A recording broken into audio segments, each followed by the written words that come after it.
Hello viewers, welcome to வாழை விருந்து. இன்றைக்கி நம்ம காளான் பிரியாணி எப்படி பண்ணுறதுன்னு பார்க்க போகிறோம். அதுக்கு நான் 200 கிராம் காளான் எடுத்திருக்கேன். அப்புறம் 1 கப் பாஸ்மதி ரைஸ் எடுத்துக்கலாம். நான் 250 கிராம் எடுத்திருக்கேன். அதை நல்லா கழுவிட்டு ஒரு அரை மணி நேரம் நல்லா ஊற வச்சுக்கலாம். இப்போ பிரியாணிக்கு தேவையான மசாலாவை நம்ம ரெடி பண்ணிக்கலாம்.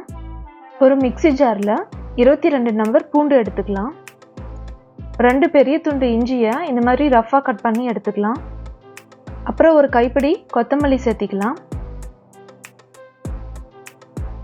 அப்புறம் ஒரு கைப்பிடி புதினா சேர்த்திக்கலாம். அப்புறம் ஒரு 2 பச்சை மிளகாய் சேர்த்து இதை நல்லா அரைச்சிட்டு வந்துடலாம்.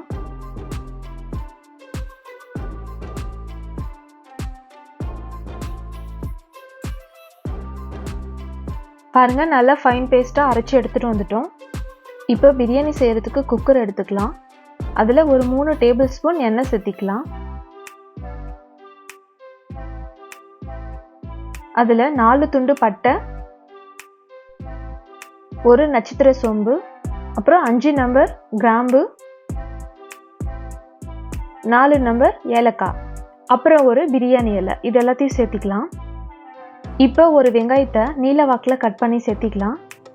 அதை நல்லா கோல்டன் ப்ரௌன் ஆகிற வரைக்கும் வதக்கலாம். வெங்காயம் நல்லா வதங்கிடுச்சு. இப்போ ஒரு தக்காளியை பொடியாக கட் பண்ணி சேர்த்திக்கலாம்.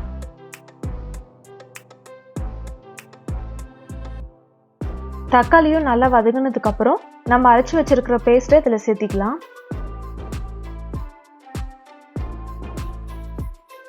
அந்த மசாலாவோட பச்சை வாசனை எல்லாம் நல்லா போகிற வரைக்கும் வதக்கலாம். மசாலா வதங்கினதும் 1 டீஸ்பூன் மிளகாய் தூள் சேர்த்திக்கலாம். ஆல்ரெடி நம்ம பச்சை மிளகாய் சேர்த்திருக்கோம். அதனால உங்களுக்கு ரொம்ப ஸ்பைசியாக வேணும்னா 1 டீஸ்பூன் மிளகாய் தூள் சேர்த்திக்கோங்க. இல்லை மைல்டாக வேணும்னா ஒரு 1/2 டீஸ்பூன் போதும்.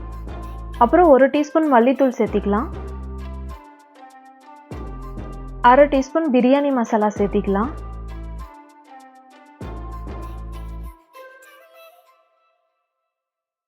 இதெல்லாம் நல்லா வதங்கினதுக்கப்புறம் 2 டீஸ்பூன் தயிர் சேர்த்தி அதையும் நல்லா வதக்கலாம். இப்போ மசாலா எல்லாம் நல்லா வதங்கிடுச்சு. நம்ம ஆல்ரெடி க்ளீன் பண்ணி கட் பண்ணி வச்சிருக்கிற காளானை இதில் சேர்த்திக்கலாம். காளானை ரொம்ப பொடியாக கட் பண்ணாமல் இந்த சைஸில் கட் பண்ணிக்கோங்க.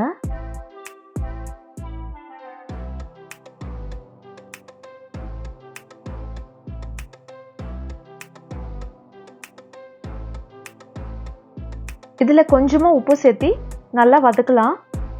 தண்ணி எதுவும் சேர்க்காம அப்படியே நல்லா வதக்குங்க. பாருங்கள், காளான்லேருந்தே நல்லா தண்ணி விட்டுருக்கு. இப்போ காளானும் நல்லா வதங்கிடுச்சு. இப்போ நம்ம எந்த கப்பில் அரிசி எடுத்தோமோ அதே கப்பில் ஒரு 1.25 கப்பு தண்ணி சேர்த்திக்கலாம்.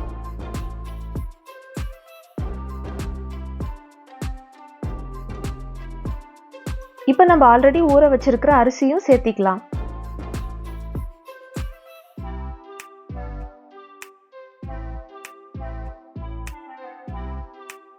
தேவையான அளவு உப்பு சேர்த்திக்கோங்க. இங்கே கொஞ்சமாக லெமன் ஜூஸ் சேர்த்திக்கலாம். ஒரு 1/4 எலுமிச்சைப்பழம் போதும். கடைசியாக அது மேலே 1 டீஸ்பூன் நெய் சேர்த்திக்கலாம்.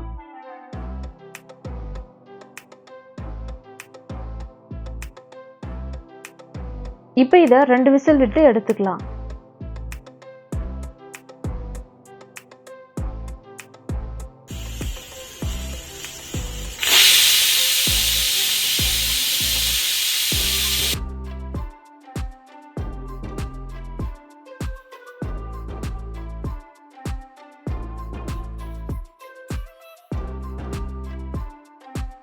அவ்வளோதான், நம்மளோட சூப்பரான மஷ்ரூம் பிரியாணி ரெடி ஆயிடுச்சு. நீங்களும் ட்ரை பண்ணி பாருங்கள். தேங்க்யூ.